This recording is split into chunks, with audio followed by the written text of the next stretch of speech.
Updates at pinakahuling mga usapin sa mundo ng palakasan. Atin ang pakinggan dito sa Ang Pilipinas Ngayon. Magandang araw. Narito na po ang sports balita. Ipinakita ni Ray Parks Jr. at ng Osaka Evesa ang kanilang lakas laban sa Leavanga Hokkaido sa 2024 to 2025 season ng Japan B-League nitong linggo. Pinagpatuloy ni Ray Parks Jr. ang kanyang magandang performance para sa Osaka kung saan tinalo nila ang Leavanga 91-79 noong Sabado at 90-84 noong Linggo sa mga larong ginanap sa Ukini Arena, Maishama. Ang dating sikat na player ng National University ay nakapagtala ng 27 puntos, 6 na assists, 4 na steals at 2 rebounds sa kanilang unang pagtatagpo, habang sinundan niya ito ng may 19 na puntos, 4 na rebounds, 4 na assists, 2 steals at 1 tapal. Dahil sa 2 panalo, umakyat sa 6-3 ang kartada ng koponan para kunin ang ikatlong pwesto sa Western Division, habang ang Leavanga na hindi naglaro si Dwight Ramos ay bumagsak sa 2-7, ika-6 na pwesto sa Eastern Division. Hindi naman mapalad itong linggo si Kai Soto at ang Koshigaya Alphas.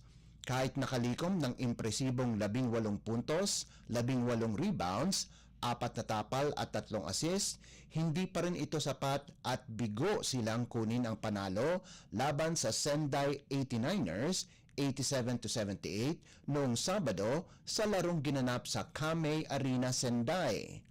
Sa susunod na araw, hindi pa rin maganda ang resulta para sa 7'3" Pinoy Cager at natalo muli sila 73-63. Nalimitahan lamang sa 6 na puntos si Soto, subalit maganda naman ang ipinamalas nito sa depensa kung saan nakakuha ito ng 13 rebounds.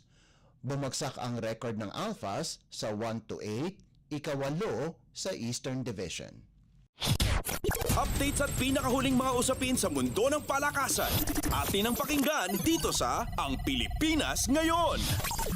Layunin ng Philippine Olympic Committee o POC na magpadala ng atleta sa bawat sporting event sa susunod na edisyon ng Southeast Asian o SEA Games na gaganapin sa Thailand sa susunod na taon. Sa ngayon, may 581 events ang kabilang sa Thailand SEA Games na sakop ang 50 sports at 3 demonstration sports kasama ang tug of war at ultimate frisbee. Positibo naman ang POC sa kanilang preparasyon para sa biennial event, lalong-lalo na't maganda ang ipinakita nito sa kampanya nila sa Paris Olympics kung saan nakuha ng Pilipinas ang 4 na medalya, kabilang ang makasaysayang 2 gintong medalya ni Carlos Yulo. Sinabi ni POC President Abraham Bambol Tolentino na may sapat na oras para makapaghanda at lumaban ang mga atleta sa Thailand. Optimistiko din si Tolentino na sapat ang mahigit 1 taong preparasyon para sa mga Pilipinong atleta na magpalakas sa layuning makuha muli ang overall championship. Updates at pinakahuling mga usapin sa mundo ng palakasan. Atin ang pakinggan dito sa Ang Pilipinas Ngayon. Pinili ng saktong oras ni outside spiker Sherwin Caritativo para ipakita ang kanyang pinakamagandang laro para sa Savage kung saan pinangunahan niya ang koponan sa isang panalo sa 2024 Spikers Turf Invitational Conference.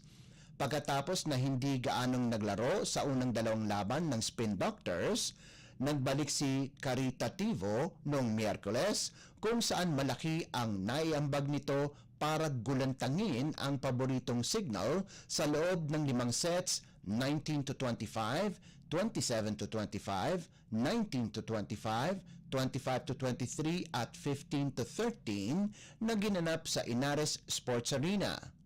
Mula sa bench, tumikada ang katutubong Rosales Pangasinan ng 19 na puntos laban sa reigning Open Conference Champions para tulungan ang Savage sa kanilang pinakamagandang panimula sa torneo na may 3-0 record. May kabuang 12 puntos lamang ang naiambag ni Caritativo sa dalawang panalo ng Sauvage sa Martelli Meets at VNS, subalit ang kanyang performance laban sa HD Spikers ay sapat para makuha niya ang Spikers Turf Press Corps Player of the Week para sa linggo ng Oktubre 16 hanggang 27. Naging unanimous choice ang 23 anyos sa lingguhang patimpalak kung saan naungusan nito sina Jude Garcia ng Criss Cross at ang pares ng FEU DN Steel na sina Drix Saavedra at Miko Espartero. Updates at pinakahuling mga usapin sa mundo ng palakasan. Atin ang pakinggan dito sa Ang Pilipinas Ngayon. At yan ang pinakahuling balita sa larangan ng palakasan. Para sa Radyo Pilipinas World Service, ito po si Leo Magpayo. Magandang araw. Updates at pinakahuling mga usapin sa mundo ng palakasan. Atin ang pakinggan dito sa Ang Pilipinas Ngayon.